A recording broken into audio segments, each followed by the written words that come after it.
Holy Spirit, fall afresh on me, fill me with your power, satisfy my need.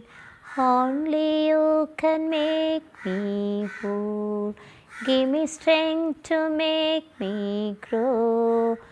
Come, Holy Spirit, fall afresh on me. Okay, good morning. நல்லா இருக்கீங்களா? இப்போது இந்த வீடியோவில் நான் எந்த பகுதியை பரிசுத்த வேதாகமத்தில் எந்த பகுதியை சொல்ல போகிறேன்னு சொன்னாக்கா, பழைய ஏற்பாடு இறைவாக்கினர் ஆகாய் புத்தகத்தில் அதிகாரம் 2 இறைவசனம் 19. அதை ஒன்று மட்டும் சொல்ல முடியாது, அது கூட சேர்ந்த சில மற்ற வசனங்களையும் சொல்லுவேன். ஓகேங்களா? ஆனால் மெயின் ஆகாய் அதிகாரம் 2 இறைவசனம் 19. அதில் என்ன சொல்ல வரப்படுதுன்னா, நான் இன்று முதல் உன்னை ஆசீர்வதிப்பேன். I'll bless you from today onwards. அப்படின்னா இன்று முதல் நான் இன்று முதல் உன்னை ஆசீர்வதிப்பேன். இதுதான் அது மெயின் வசனம். ஓகேங்களா? இதனுடைய பின்னணி பார்க்கணும். இது என்ன, ஆகாய் 520 BCயில். அப்போ கடவுளுடைய வார்த்தை ஆகாய் மூலமாக பாபிலோனில் எக்ஸைலில் இருந்தவங்க, அப்போது அங்கே நாடு கடத்தப்பட்ட அந்த மக்கள் திரும்பி இஸ்ரேலுக்கு வராங்க, ஜெருசலேத்துக்கு வராங்க. அப்போ அந்த ஆலயம், கடவுளுடைய ஆலயம் பாழடைஞ்சு கிடக்குது. இதுதான் அந்த பின்னணி. எப்போது 520 தான் ஆகாய்க்கு இறைவனுடைய கடவுளுடைய வார்த்தை கொடுக்கப்படுது. ஆனால் அவங்க அதுக்கு முன்னாலேயே 586 BCயில் எருசலேமும் தேவாலயமும் அழிக்கப்படுது இல்லைங்களா? அதுக்கு பிறகு 70 ஆண்டுகள் கழிச்சு பிறகு 2 குரூப்பாக, அப்படியே முதல் ஒரு குரூப், 2வது குரூப்பாக மக்கள் எருசலேமுக்கு வந்துடுறாங்க. ஆனால் இன்னும் கோயில் கட்டப்படலை. அப்போ தான் அந்த முதல் அத்தியாயத்தில் கடவுள் என்ன சொல்கிறாருன்னா, ஆகாய் மூலமாக சொல்கிறாரு. அதாவது எப்போது தாரியு மன்னனுடைய 2ஆம் ஆண்டு ஆட்சி காலத்தில் 6வது மாதம் முதல் நாளில் ஆகாய்க்கு ஆகாய் இறைவாக்குனருக்கு இந்த இறைவாக்கு கொடுக்கப்பட்டது கடவுளால். என்ன சொல்கிறேன்னா, இந்த மக்கள் என்ன சொல்கிறாங்க, இந்த இஸ்ரேல் மக்கள் என்ன சொல்கிறாங்கன்னா, கடவுளுடைய ஆலயம் கட்டி எழுப்பப்படுறதுக்கு இன்னும் காலம் வரலை அப்படின்னு சொல்கிறாங்க. அப்போ நீங்கள் மட்டும் நல்லா மாட மாளிகையில், கடவுளுடைய ஆலயம் பாழடைந்து கிடக்கும்போது நீங்கள் மட்டும் மாட மாளிகையில் வசிக்கலாமா? அதனால் நான் என்ன பண்ணேன், உங்களுடைய நிலத்தை வறட்சியாக பண்ணினேன். உங்களுடைய அறுவடை அந்த நிலத்தின் பலன் உங்களுக்கு கிடைக்கல. திராட்சையோ அத்தியோ ஒலிவ மரமோ எதுவும் பலன் கொடுக்கல. ரொம்ப மோசமான பலன் தான் உங்களுக்கு நிலத்திலிருந்து கிடச்சிது. வறட்சி, வானத்திலிருந்து பனியும் வரலை, நிலத்திலிருந்து உங்களுக்கு பலனும் உங்களுக்கு கிடைக்கல. அதனால் இப்படி தான் உங்களை நான் தண்டித்தேன் கடவுள் சொல்கிறாரு. அப்போ என்ன ஆகுதுனாக்கா, மக்கள் இப்படி சொன்னதுனால கடவுளுக்கு கீழ்ப்படிந்து மக்கள் என்ன பண்ணுறாங்க, தேவாலயத்தை கட்ட ஆரம்பிக்கிறாங்க. அப்போது கடவுள் இப்போ அந்த 2வது அத்தியாயத்தில் சொல்கிறாரு, உங்களுக்கு இந்த பஞ்சம் ஆயிடுச்சு, போன அறுவடையில் உங்களுக்கு ஒன்றும் நிலம் பலனே தரல, நீங்கள் உங்களுடைய தானிய குவியலிலும் ரொம்ப குறைவாக இருந்தது, திராட்சை ஆலைகளை எண்ணெயும் ரசமும் உங்களுக்கு ரொம்ப குறைஞ்சது, எல்லாமே உங்களுக்கு குறைஞ்சி போச்சு. ஆனால் இப்போ உங்களை நான் இப்படியே விட மாட்டேன். விதை தானிய குவிலையே இருந்துருமா, அத்தியும் ஒலிவ மரங்களையும் மாதுளையும் எல்லாத்தையும் நான் நிறைய உங்களுக்கு அதிகமாக தருவேன், இன்று முதல் உங்களை ஆசீர்வதிப்பேன் கடவுள் சொல்கிறார்.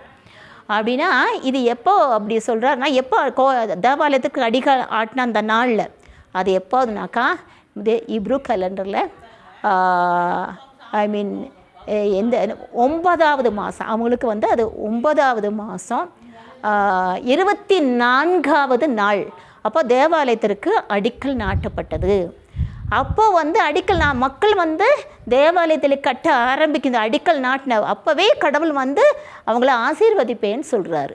இப்போது அதை வந்து நம்ம இதில் வந்து டிசம்பர் 18 520 BC கிறிஸ்தவுக்கு முன்னால் 520 வருஷம் அந்த வருஷத்தில் தான் இது நடந்தது.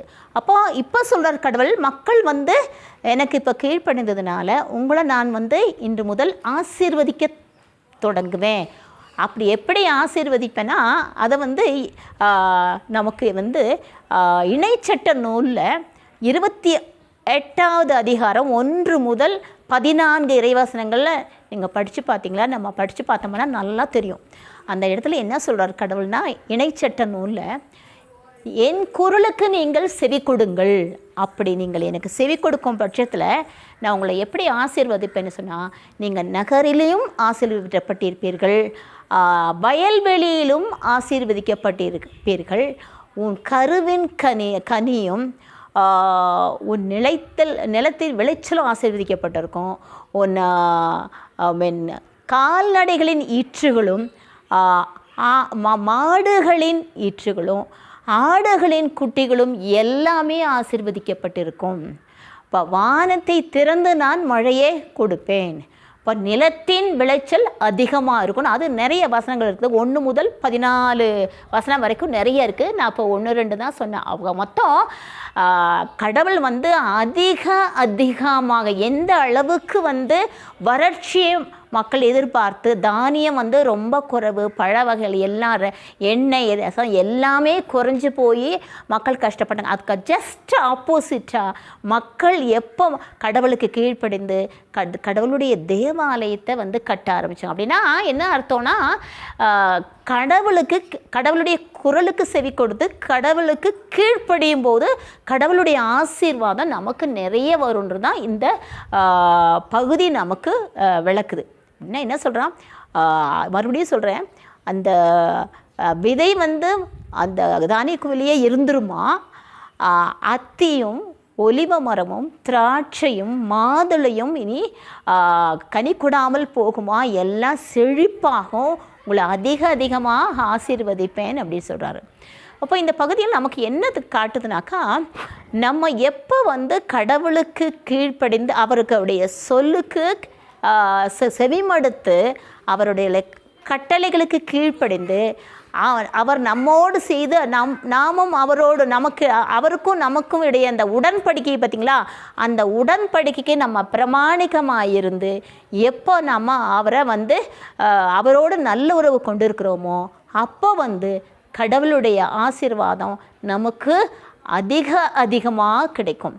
இப்படி தான் சொல்கிறார், வானத்தின் பலகனை திறந்து உங்களுக்கு கொட்டுமே அப்படின்னு சொல்லி மலாக்கி புத்தகத்தில் கடவுள் சொல்கிறார். ஓகே, அப்போது நம்ம என்ன செய்யணும், நம்ம கடவுளுடைய திருவிழம் என்ன, கடவுள் நம்மகிட்டேருந்து என்ன எதிர்பார்க்குறாரு அப்படின்னு சொல்லிட்டு சொன்னாக்கா, அவருடைய கட்டளைகளுக்கு தான் நம்ம கீழ்ப்படினோம். அவருடைய கட்டளைகளுக்கு கீழ்ப்படிந்து எப்போ நம்ம அவர் கூட இருக்கிற அந்த உறவு முறை நல்லா இருக்கோ அப்போ நம்ம ஆசீர்வாதமாக இருப்போம்.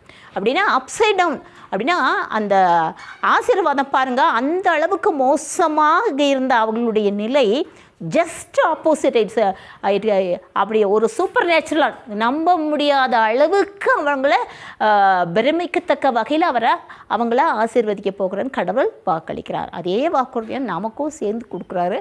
Only thing we have to listen to the voice of the Lord and obey the Lord. நமக்கு கடவுளுக்கு கீழ்ப்படினோம். ஓகேங்களா? இப்போ நான் ஒரு சிறு பாடலை பாடிட்டு இந்த வீடியோவை நான் முடிச்சுக்கிறேங்க. ஓகேங்களா?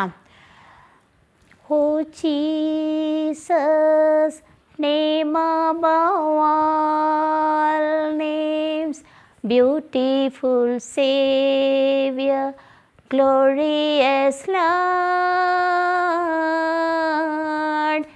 Emmanuel, God is with us, blessed Redeemer, living word.